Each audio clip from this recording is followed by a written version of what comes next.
Come for the jazz, stay for a good time on Jazz and Beyond with Nothemba on 702 and Cape Talk.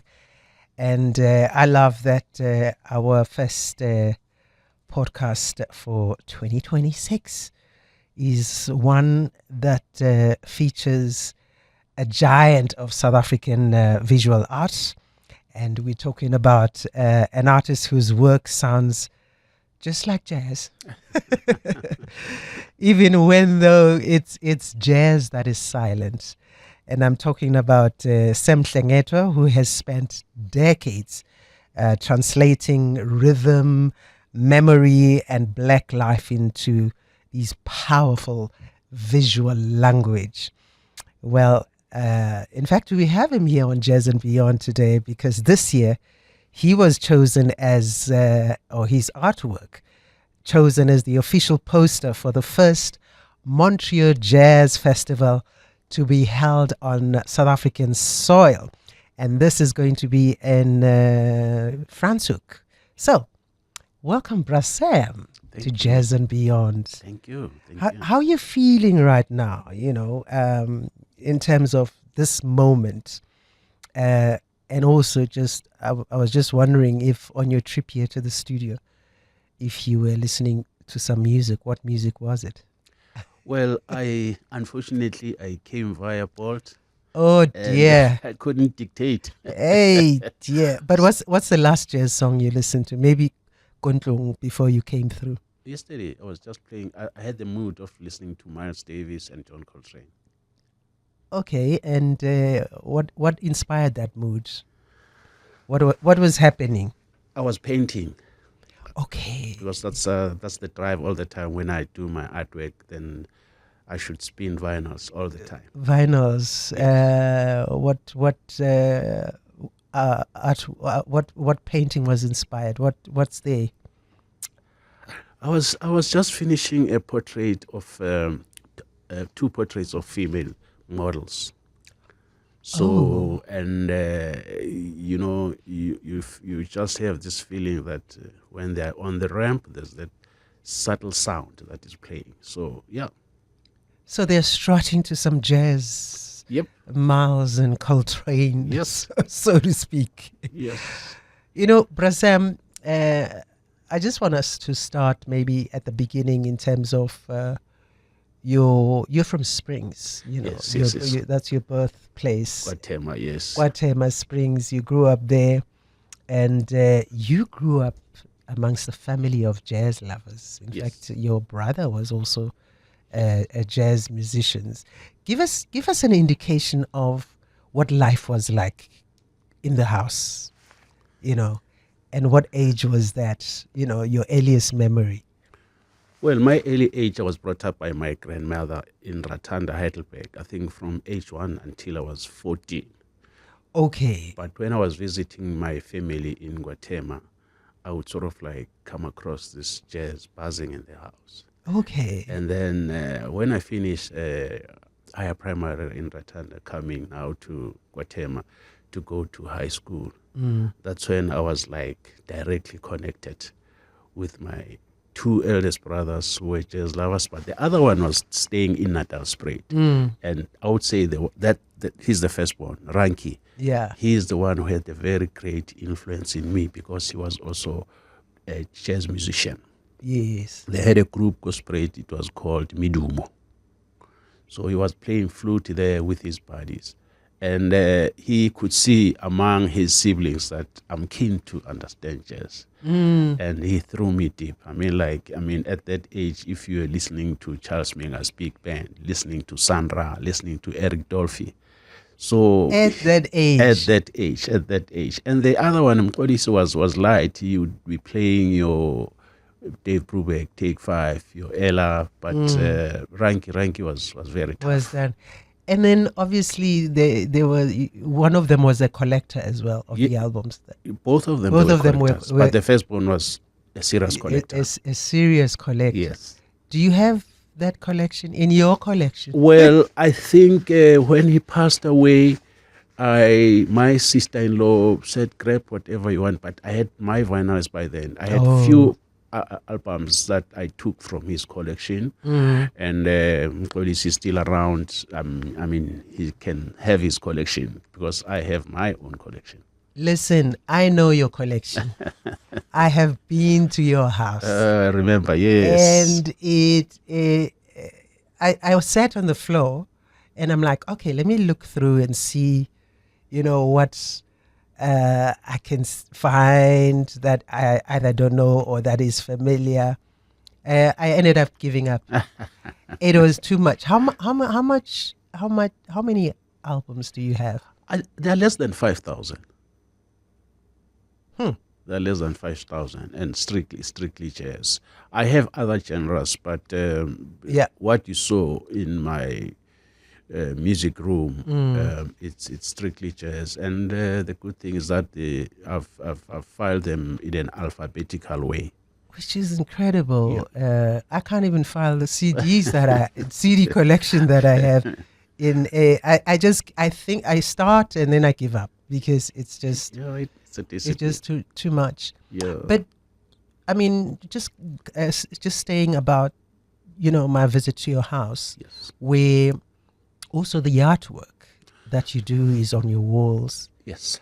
And then you have this museum at the back of your house, which I think I'd like to tell our listeners about, or rather you tell, because that museum is, you have a collection of the life of South Africa in the township. Yeah. You have the old stoves. Yeah.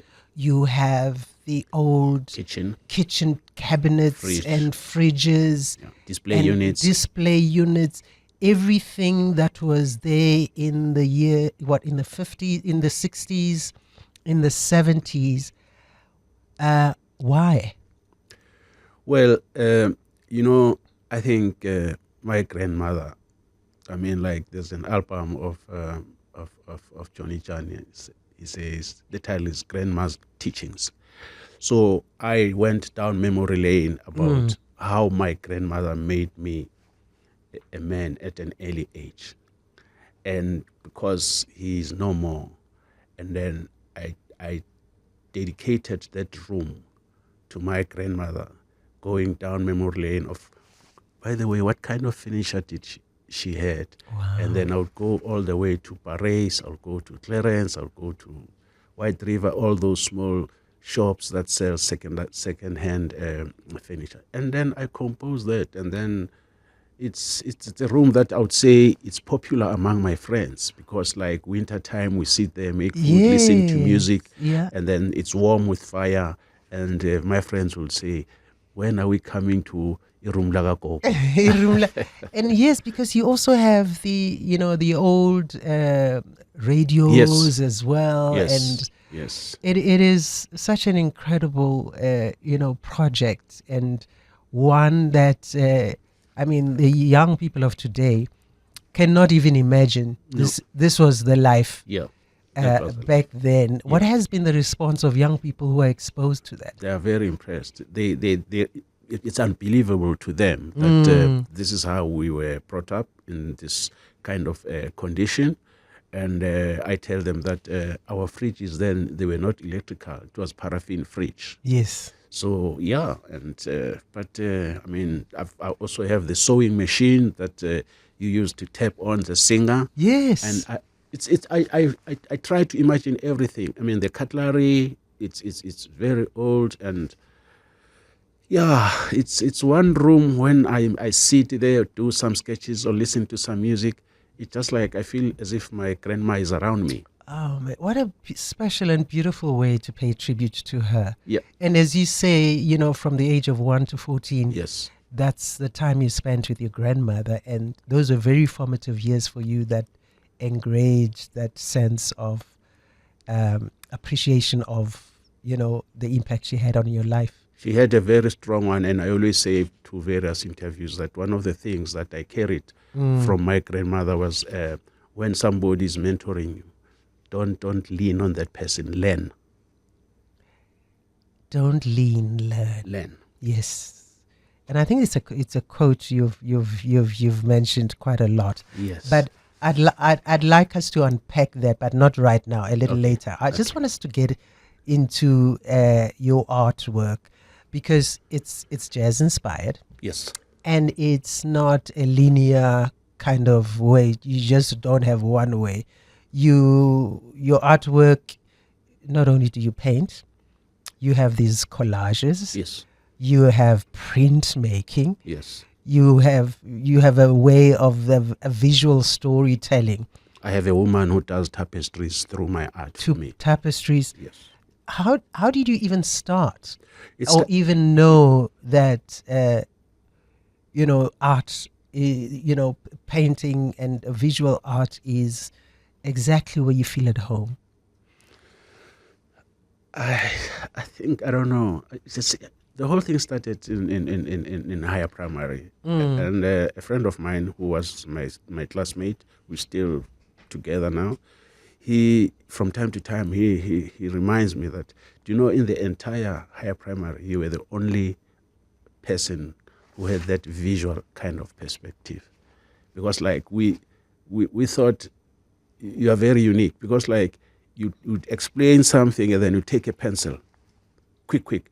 And he says one day we're discussing something and then they didn't get it, and then I drew on the ground, on a sandy ground, with Yeah. my finger, and I said, "Wos, I don't remember that."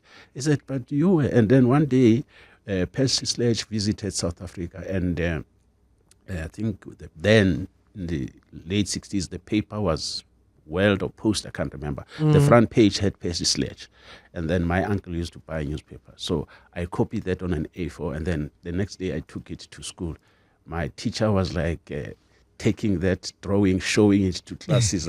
This is my student. This is my student. This is my So it my started there. So it started there. So clearly it was just something in you, and obviously we are very happy and appreciative of the fact that you were able to have an outlet for this creativity, Yes. which and of course you didn't start with jazz. You started off just portraying the Yeah. township life. Yeah. Yeah. Yeah, just like any kid. I mean, when I was young, I mean, like any kid who could sort of like doodle or copy things, but it got more inspired. I always say, if there's one teacher who made me to drop out of high school, is Mr. Bilankulu, but in a good way. Because during '76, when there were riots, and then at school we were kept indoors, and they said we don't have to do the routine of doing class projects.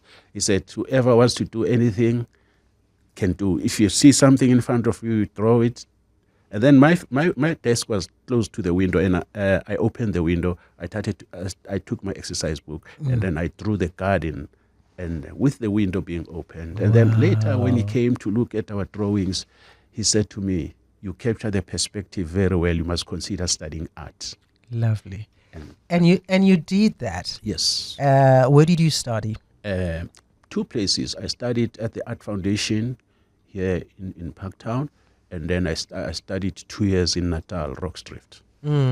And were you happy with what was happening? In terms of how they were teaching art? Yes.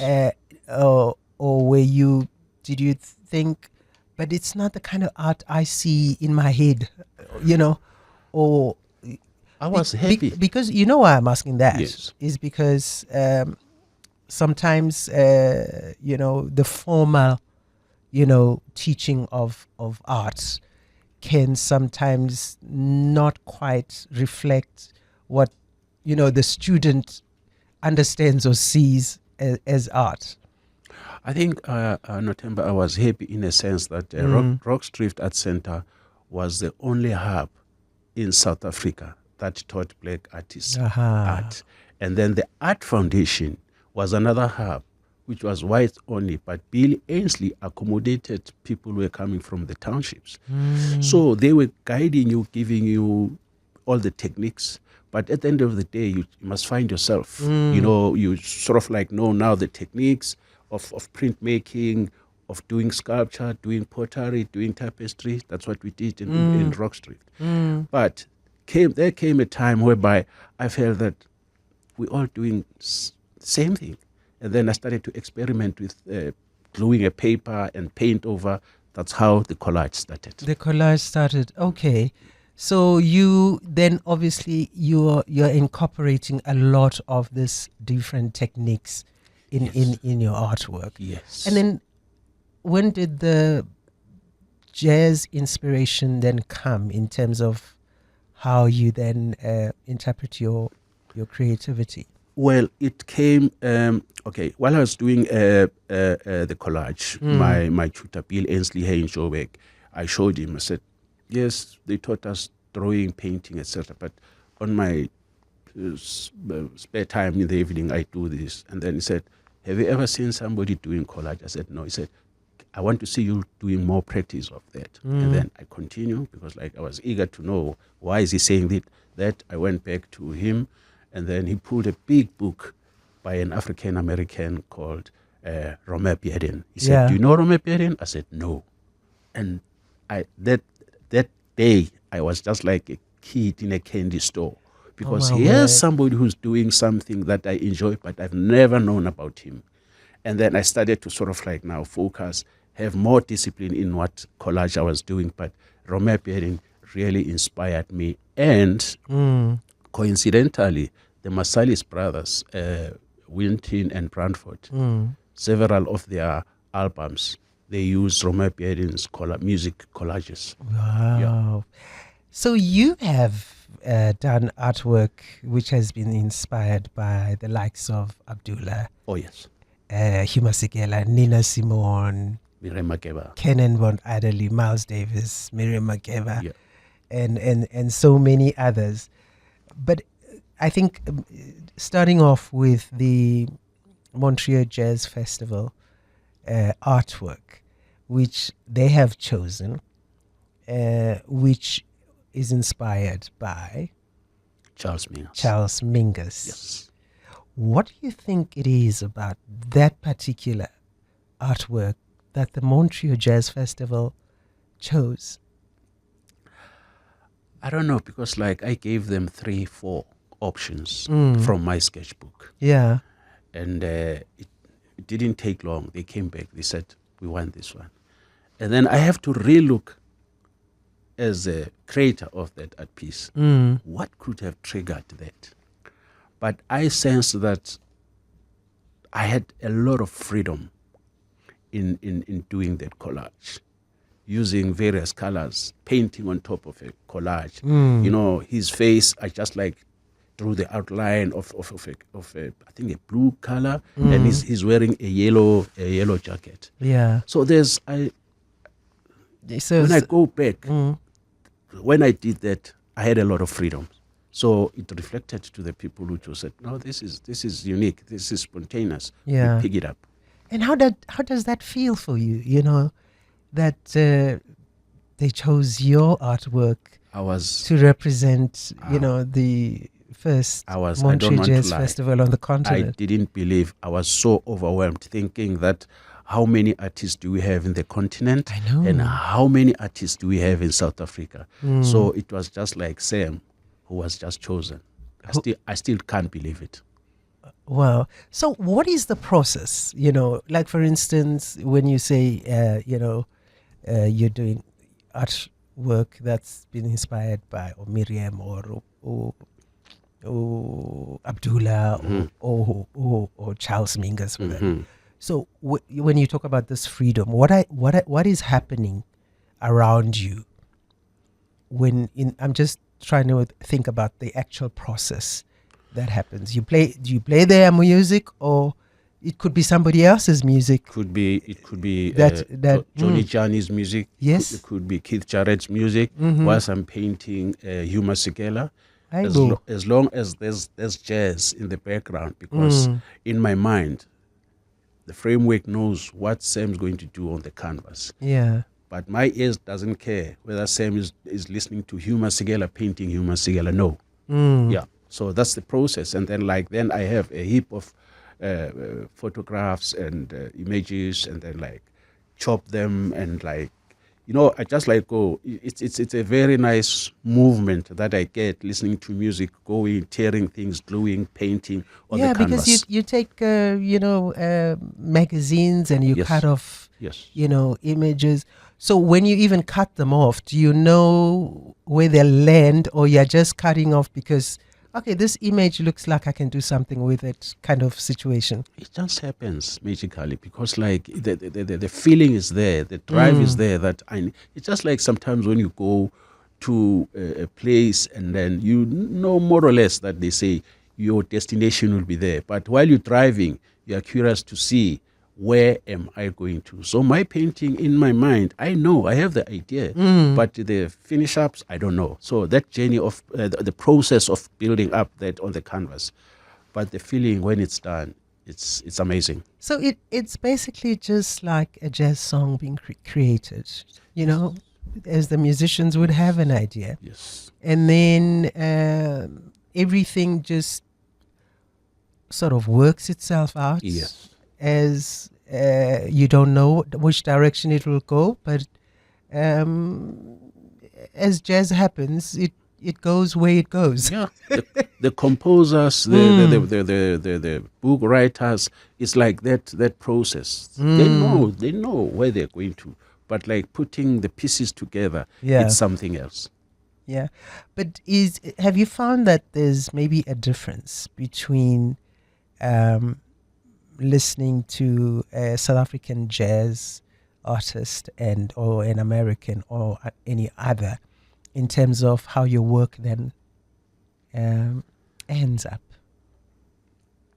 Definitely not. Do you know, the only thing that I have discovered is that way back, South Africa had an impact in the world. And when I listen to Chris McGregor and his band, Blue Note, and listen to Ornette Coleman, there's so much similarity. So we've been there, just like we were not acknowledged during the times of apartheid. And like, I'm so proud with the young lions of today. Yeah. They are just like up there. So for me, it's neither here, South Africa or America. So when you paint, you're responding to the music, or you responding to the image, or you're responding to the story? I focus to the story. The music is there to play its part to inspire me. Yeah. Yeah. And then obviously the images are the ones that then recreate themselves through your hand. Yes, and I always say to people like when I paint and listening to jazz is a form of an oxygen in me. And why I say that, because during the times of load shedding, listening to music, painting, boom, load shedding, it's like somebody has stopped my breath. Your breath, your oxygen. My oxygen. So Yeah. So and it depresses me because I just have to close my studio and go home. Ish. You have, over the years witnessed South Africa change, socially, politically, and even artistically as well.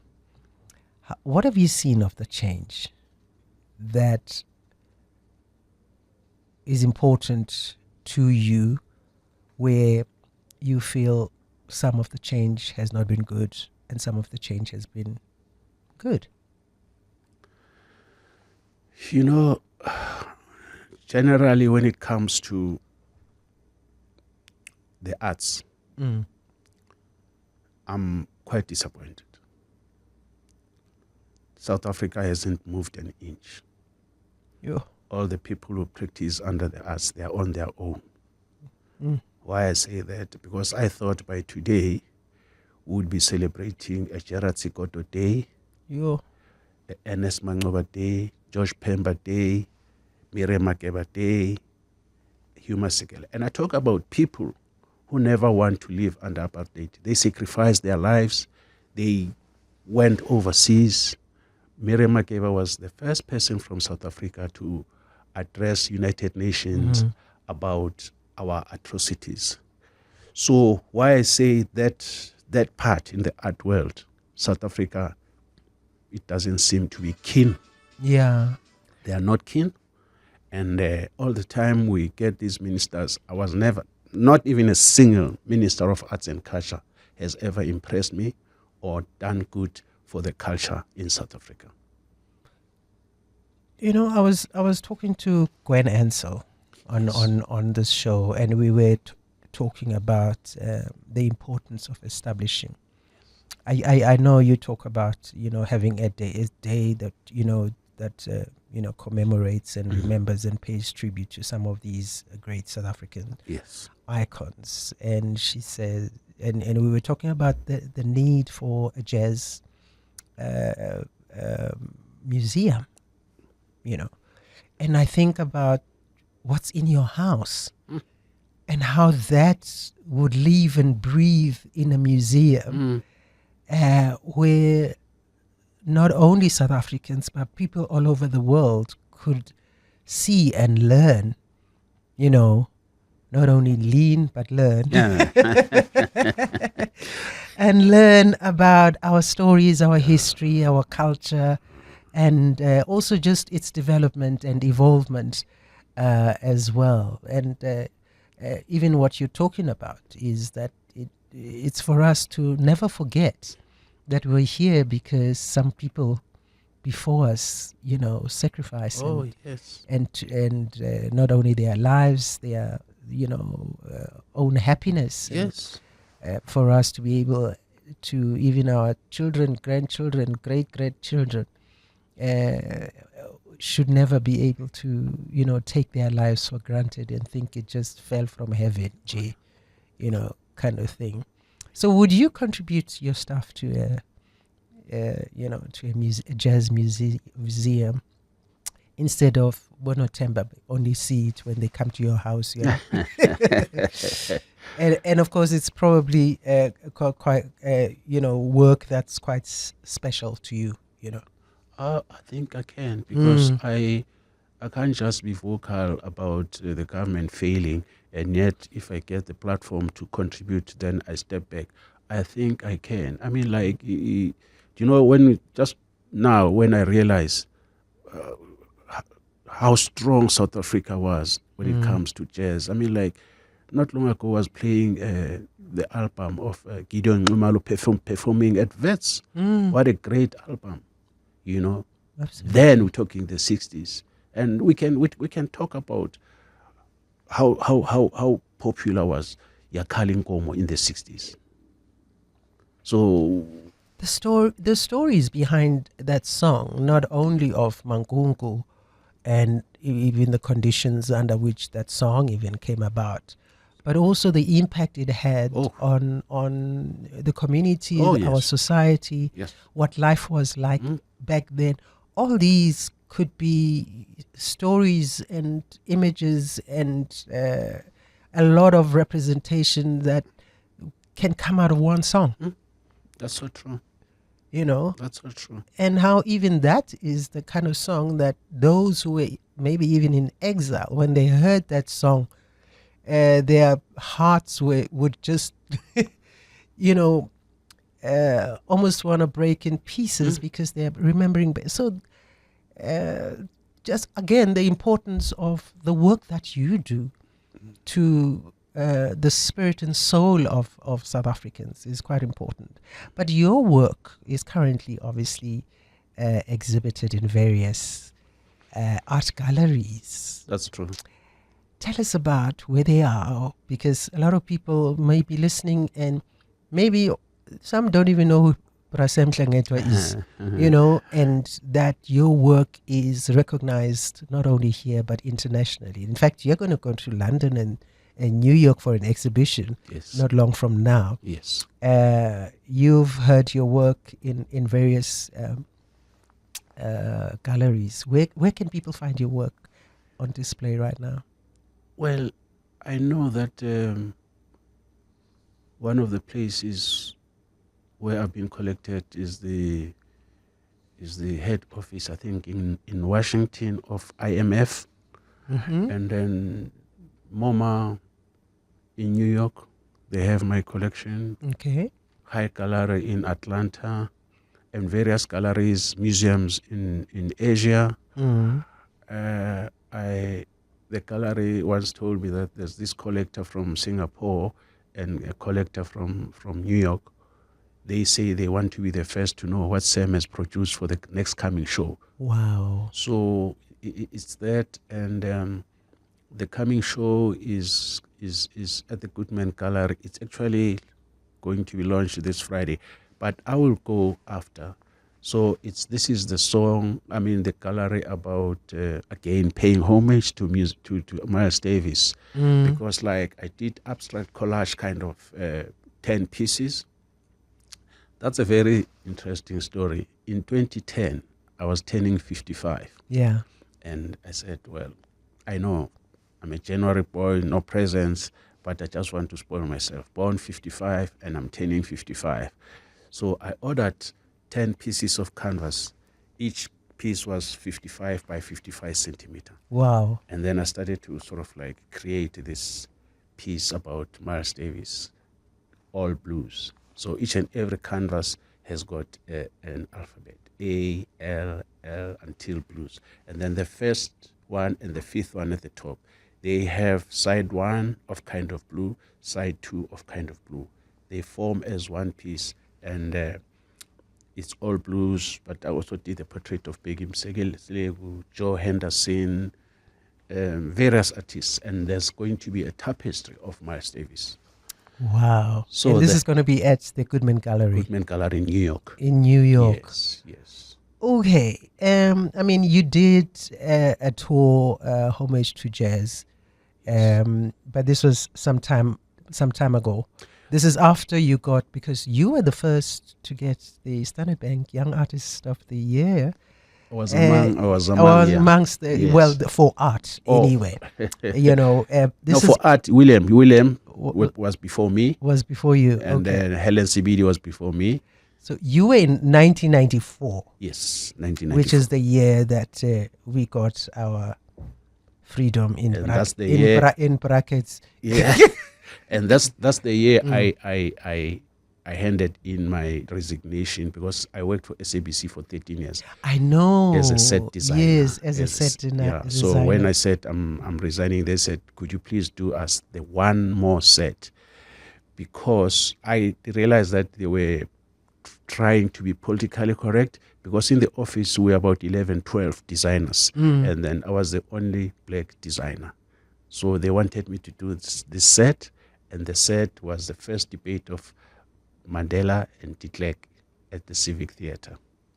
How poignant was that? That's how I bowed out. Wow. and of course you've never looked back after that. No. So this coming exhibition tour that you're doing now, yes, is going to be in London and I think the first one is New York this coming Friday. Okay.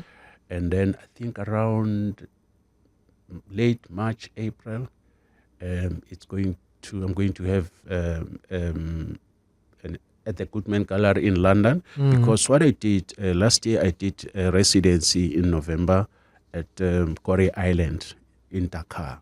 Okay. So I love Dakar. I love Senegal, because I'm always fascinated by these women with colorful garments who are running the marketplaces. Yes. So I would daily carry my sketch, do sketches. So when I came back, and also just the bright colors and the patterns and I understand what certainly could interest you and fascinate you about it. I remember one woman, I was like doing her sketch, and then I said, I'm going to support you. And she didn't realize, but she was busy barbecuing the fish. And then I said, I'm going to have lunch here, your fish with vegetables. So yeah, it's been that kind of an exhibition that I've prepared. Okay. So the gallery in London is going to show my Senegalese experience of women there. Is your artwork expensive, Brazem? I don't know. You can ask people who collect me in the gallery. I don't know. I just do my job. Who determines what the price is? Well, it's both of us, me and the gallery. Okay. Yeah. So now with my 100 rand, forget it. You can save it. for 10 years. For 10 years. I had asked you to send me a list of some of your favorite Yes. jazz songs. Yes. And Did you receive them? Johnny Gianni, Yes. dedicated to Charles Mingus, was Yes. one of the songs. Why is this song such a special one to you? Which means there's something in common between me and Johnny Gianni. You mention him. You mention him a lot. Yes, yes, Mbizo. There's something in common, and like again, I like that song because it really it talks to me. Grandma's teachings of Johnny Gianni. I play it a lot. I play this one, tribute to Charles Mingus, a lot. So I wish I could have met Johnny, but the only member that I met of that group was Louis Muholo, who we just lost him. Yeah, we just lost him. And then when I was in France, I met the son of Chris McGregor, Kai McGregor. And she said, I'm going to take you to my mother in the countryside, Maxine, because he said, you know so much about this group. Yeah. And then when we were there, Maxine was cooking for us, and like I asked all the questions you wanted to know. I got the politics of the brotherhood. I said, no, but it's okay. They were frustrated. They were in a foreign country. They had somewhere to sort of like fight among themselves because what a group. What was the politics? Share one story that. No, I think it was more or less about leadership. Somewhere Johnny felt that, no, Chris, we can't do this route. Let's do this. And then he would say no. So that was just like the tiff, but it was not something serious. Which is, yeah. Well, is the bass your favorite jazz instrument? Yes. I have 3. Yeah, because I can tell, everyone sort of has their, leaning towards and learning towards.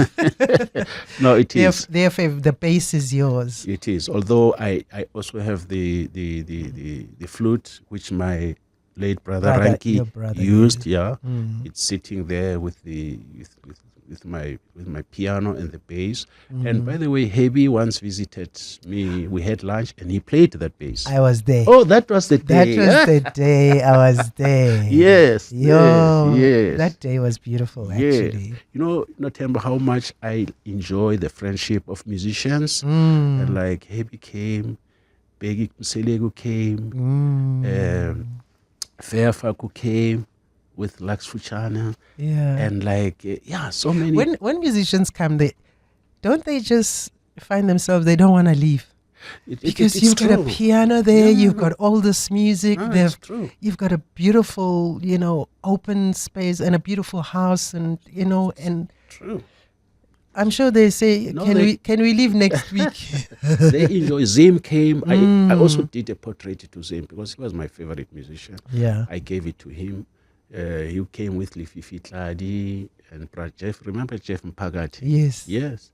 So Vusi Kumalo, I enjoy the company of. I can imagine. Because like I always say to them, the other day I bumped into Kaya. I said, Kaya, I think we need to do something, Kaya Masham. But I sometimes tell them that, you guys, it looks like it's me who's pushing myself to be your friend. You don't sort of like open up. Hot Sticks, I told Hot Sticks that. I said, Semi, we're really busy. I said, but we're all busy. But I love the company of jazz musicians. And I hear you, because even for me, not being a musician, but just being a lover of the music, your space is just so heavenly. Thank you. And not only you and your wife, just the company of, and just the conversations, and it's just a beautiful space to be in. One time, it was last year. Tim Udise was the guest of Clement. Yeah. And then I said, no, I haven't spoken to Tim for a while. And then I called.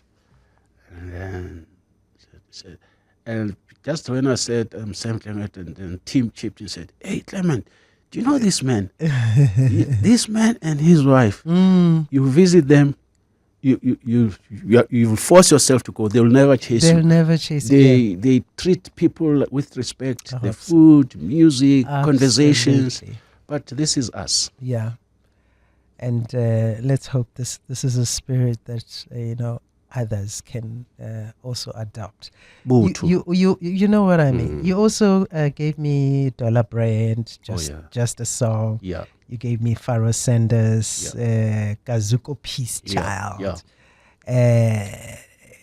Who else? Nick Barch. Nick Barch. Yeah, Module 52 was the track, and Barry Phillips, General Violone, part 1. Yeah. These are songs. Because when I asked you, I just thought, everyone, when I asked them, give me some songs, your favorite songs, it becomes a very difficult thing to do. Was it easy for you to pick these? It was easy because that pile was just like sitting on the table. I've been playing that. You've been playing that during the week. So, and then I said, dum, and then that was it. Do you find that sometimes what you listen to is so much based on what your mood or what your day has been or what thoughts have been in your head or what experiences either you just had or are anticipating? When you go in, because I'm thinking this wide collection of yours, what drives you to that particular album that you're gonna pull out and play? Sometimes when I go to bed, I have somebody that I want to listen to the next day in mind, and then I just go there and like boom. Could be John Abercrombie, could be Pat Metheny, it could be Modern Jazz Quartet, could be Cassandra Wilson, it could be Esperanza, it could be, Let's talk about the current state of not only visual arts, but jazz as well. Yes.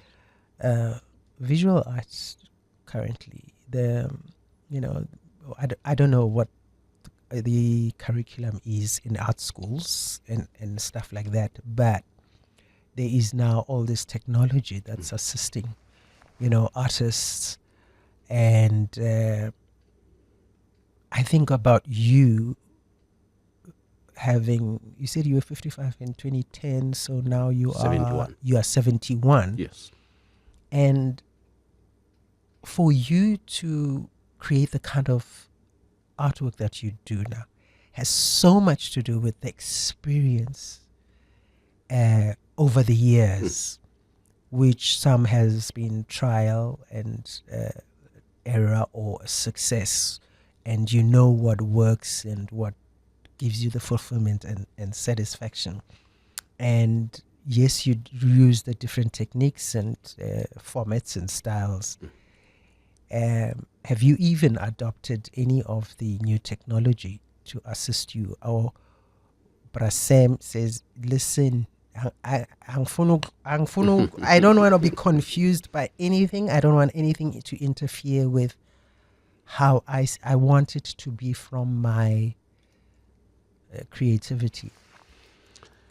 I must say, nothing has really attracted me out of the new technology. Yes.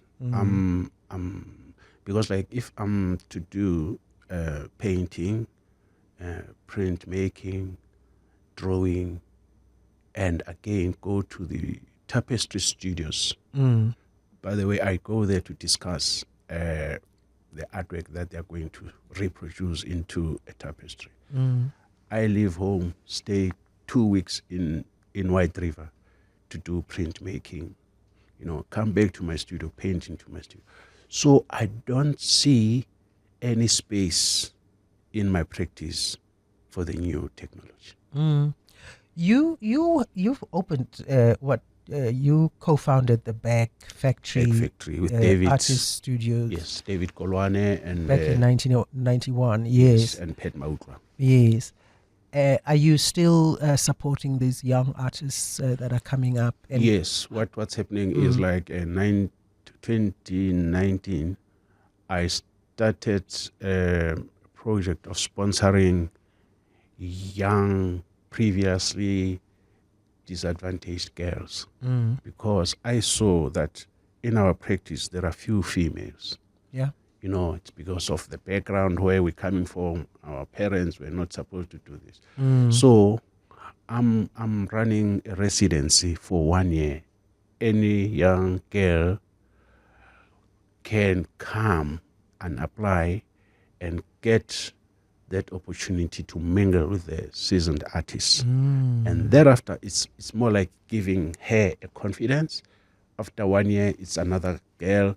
So they can go now into the field knowing how to sort of like position themselves into this practice. So that's what I sponsor. Yeah. Are there any of the young artists who are coming to you and say, "Hey, Brasem, this old method of yours is not. Can we just go on my phone or my laptop and just create what I want?" And they do say that. They do say that, and by the way, even at my house, I would sort of like accommodate parents who bring their kids to be mentored and help them. So yeah, I get that a lot. I mean, because we in our young age, we were never privileged. The senior artists were untouchable. Yeah. So I don't believe that two wrongs do any right. So I accommodate any young one. Sharing your knowledge and your experience to the next generation. Exactly. But one thing that I teach them all the time, even those that are now practicing, I said, don't you ever lose self-respect. You must have that discipline. Self-respect is more important. Yeah. How important is actually holding a paintbrush to paper or to whatever canvas, as opposed to using a mouse and drawing on? There are two different mediums. Yeah. So it's just a medium. Yes. There's nothing wrong with it. No.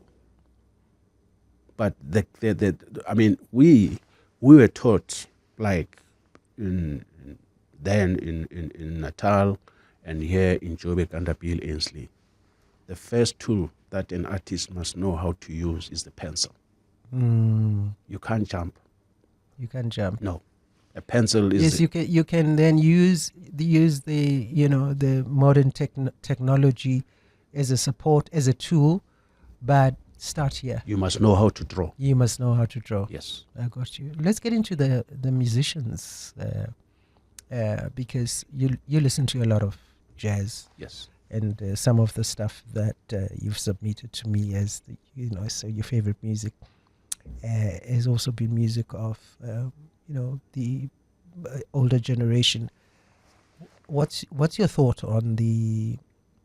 Are you excited about the state of jazz now with the young musicians? I'm very I mean, I also just love that the audiences are also just as young as well. I love them because I once told Sipho, and we're somewhere in the farm of our friend Nhlengethwa, and Sipho was performing there with some other younger artists, including why do I forget his name? The trumpeter who likes to wear a hat. Who likes to wear a hat? Young man, yeah. Cape Town or Johannesburg? Johannesburg.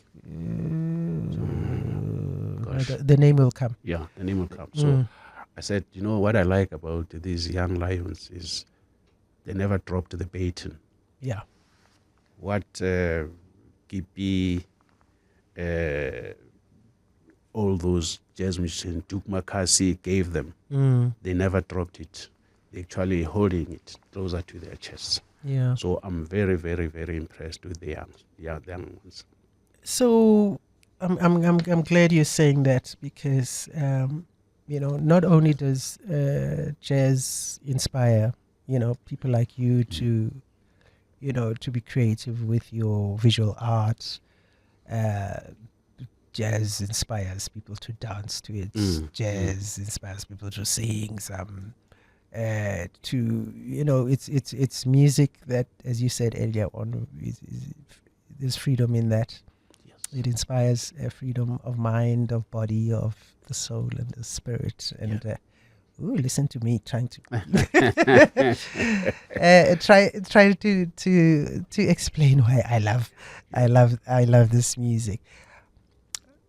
Are you going to be at the Montreal Jazz Festival? Yes.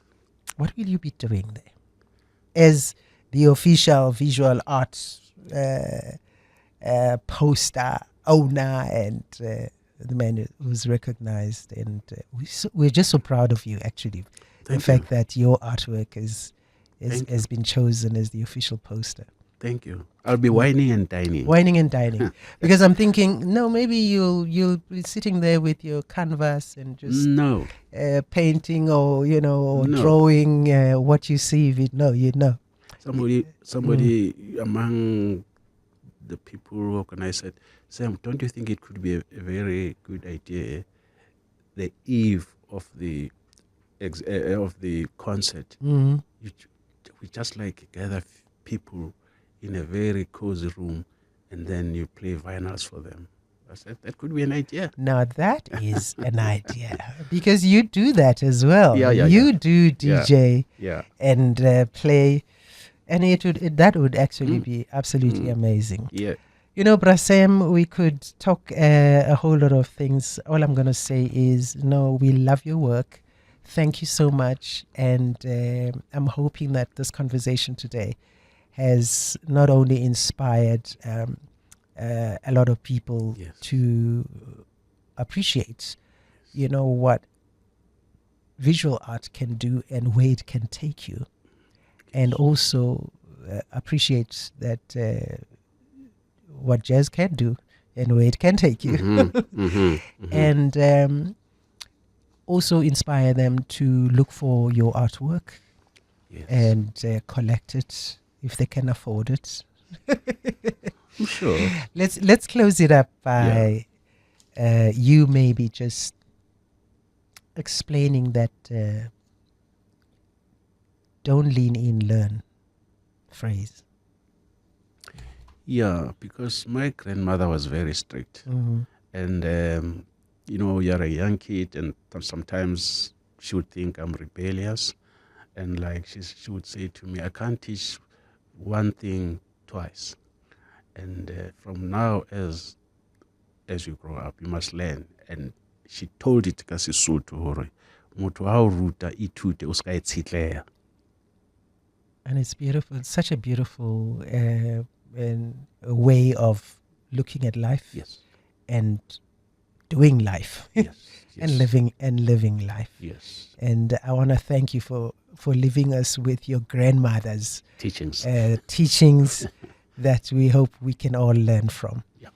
And not just lean in. No, thank you. I'm loving it. I keep repeating it. Prasem Nhlengethwa, thank you for joining us on Jazz and Beyond, and all the best with your exhibitions. Thank you. And more life, love, and art to you. Thank you. Thank you for inviting me and sharing my stories with your audience. It's a pleasure. Thank you. Come for the jazz and stay for the good times. On Jazz and Beyond with Nothemba Madumo. On 702 and Cape Talk.